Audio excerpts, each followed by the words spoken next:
நாட்டை யார் ஆள்றாங்கன்றது முக்கியம்.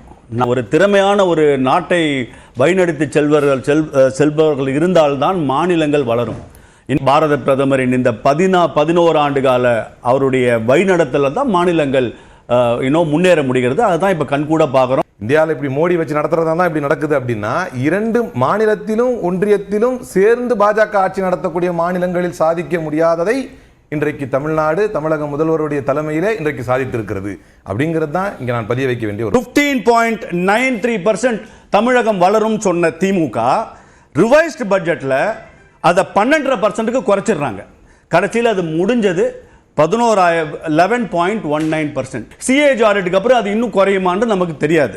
ஸோ அதனால இந்த திராவிட மாடல்னால ஒன்றும் பெருசாக ஒன்றும் சாதிக்க 15% சொன்னாங்க, அடுத்து 12% தானே வந்திருக்காங்க.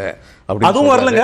சரி, அதுவும் வரல, அதுவும் கீழேயும் வச்சு. ஆமா, அதான் 95 மார்க் வாங்க போறேன் அப்படின்னு சொல்லி ஆசைப்படுற ஒரு பையன் 82% வாங்கிட்டாருன்னா, நீ 82 தானே வாங்கின அப்படின்னு கேட்குற அதே கேள்வியில் மற்றவன் ஏன் 71 வாங்கினா 65 வாங்கினான்னு கேட்கணும். இதான் இது கடனை பேசுவோமே. நீங்க வந்தபோது அதிமுக விட்டு சென்ற கடன் 4,40,000, இன்னைக்கு 9,29,000. சுதந்திரம் கிடைத்த 67 ஆண்டுகளில் இந்தியா பெற்ற கடன் வெறும் 55 லட்சம் கோடி. 2014 மோடி வந்ததற்கு பிறகு 10 ஆண்டுகளில் அவர்கள் ஏற்று வைத்த கடன் 155 லட்சம் கோடி. உங்க வளர்ச்சி கடன் வாங்கிய வளர்ச்சியாக நீங்க காட்டுவது. நீங்க அந்த பணத்தை எங்க செலவழிச்சீங்கன்னு யாருக்கும் தெரியாது. 155 லட்சத்துக்கு கடனுக்கு என்னன்னு மோடி இப்ப வரைக்கும் பதில் சொல்லல, அமித்ஷாவும் பதில் சொல்லல, நிர்மலா சீதாராமனும் பதில் சொல்லல. கேட்டா நாங்கள் இப்படித்தான் இருக்கிறோம், வெளிநாட்டு கடன். 2018 திரு எடப்பாடி அவர்களுக்கு பெஸ்ட் பெர்ஃபார்மிங் ஸ்டேட்ஸ் இதே சென்ட்ரல் கவர்மெண்ட் கொடுத்திருக்கு. 8.4% second largest GDP contribution Tamil Nadu by Edappadi K Palaniswami. இங்க உட்கார்ந்து அவரை பார்த்து சிரிச்சு நக்கல் பண்ணாலாம் மக்கள் ஏத்துக்க மாட்டாங்க. சோ கம்பேரிட்டிவ்லி 17 to 18 8.59 டிட்டோரியேட்டிங்கா இருந்துச்சா இல்ல ஏறிக்கிட்டு போச்சா அப்படின்னா 18 to 19 7.1 இறங்குச்சு, 19 to 20 3.25 இறங்குச்சு. அதுக்கப்புறம் தான் கொரோனா 0.07 அதை விட்டுறலாம்.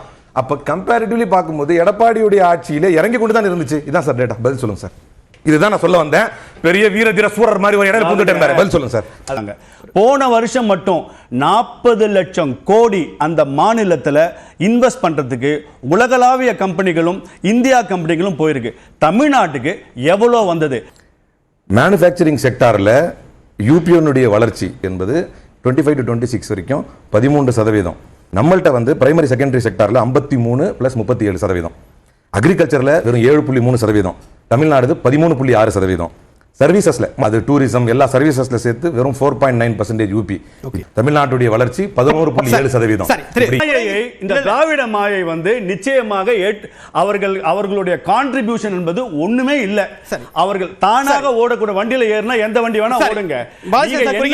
சிக்னிபிகன்ட் டிஃபரன்ஸ் என்ன சொன்னாரு கடைசியா வந்து என்னுடைய நண்பர் சொன்னாரு, என் வண்டி ஓடிட்டு இருக்கு, யார் வந்து உட்கார்ந்தாலும் அந்த வண்டி ஓடத்தானே செய்யும்னாரு. பிறகு எதுக்கு பிரதம மந்திரி யார் இருக்காரோ அதனாலதான் இந்த நாடு முன்னேறுதுங்கிறீங்க. 1,76,000 ஸ்கூல் இருக்கு. ஸ்கூலே இல்லாம இல்ல யூபியில்.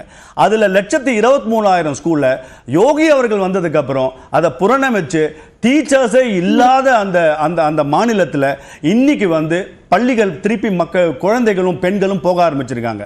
இருக்கக்கூடிய அங்க ஒரு ஸ்ட்ரெங்த் கம்மியா இருக்கிற ஸ்கூல்ல நியர்பை ஸ்கூல்ல இன்டகிரேட் பண்றது தப்பு இல்ல, மூடுறது தான் தப்பு. அல்ல கொஞ்சம் ஒன்னாவதுல இருந்து 5வது வரைக்கும் இந்த ஏரியால படிக்கக்கூடிய எல்லா ஸ்டூடெண்ட்டும் இவ்வளவுதான். அப்ப எந்த அளவுக்கு படிப்பறிவு இங்க இருக்கு அப்படிங்கறத பாத்துக்காங்க. ராஜாஜி வந்து என்ன சொன்னாரு, இந்த மாதிரி பள்ளிக்கூடத்தை மூடணும்னாரு. He looked at it from the economic perspective. ஆனா காமராஜ் வந்து என்ன பண்ணாரு, he looked at the social perspective. இந்த ஊர்ல பள்ளிக்கூடம் இல்லாம போச்சுனா மூடனதா இல்லங்க, இது தவறா. இது வந்து ராஜாஜி பள்ளிகளை மூட சொன்னாரு, எங்கயாவது ஒரு ஸ்டேட்மென்ட் கடந்து சொல்லுங்க. இன்னொன்னு, நம்ம வந்து எனக்கு ஒரு பாயிண்ட் ஆஃப் வியூ இருக்கும், என்னுடைய நண்பர் ஸ்ரீராமுக்கு ஒரு பாயிண்ட் ஆஃப் வியூ இருக்கும். ஆனா ரெண்டு பேருமே உண்மையுடைய அடிப்படையில் பேசணும். அது ரொம்ப முக்கியம். ராஜாஜி காலத்தில் பள்ளிக்கூடங்களை மூடுவதற்கான முடிவு எடுக்கப்பட்டதுங்கிறது வந்து சரித்திர உண்மை. காமராஜுக்கு அன்னைக்கு கிடைச்ச மிகப்பெரிய பேர் எதனால வந்ததுன்னா, அந்த மூடப்படக்கூடாதுன்னு சொல்லி அத்தனை பள்ளிக்கூடத்தையும் மறுபடியும் ஃபங்க்ஷன் பண்ண வச்சாரு.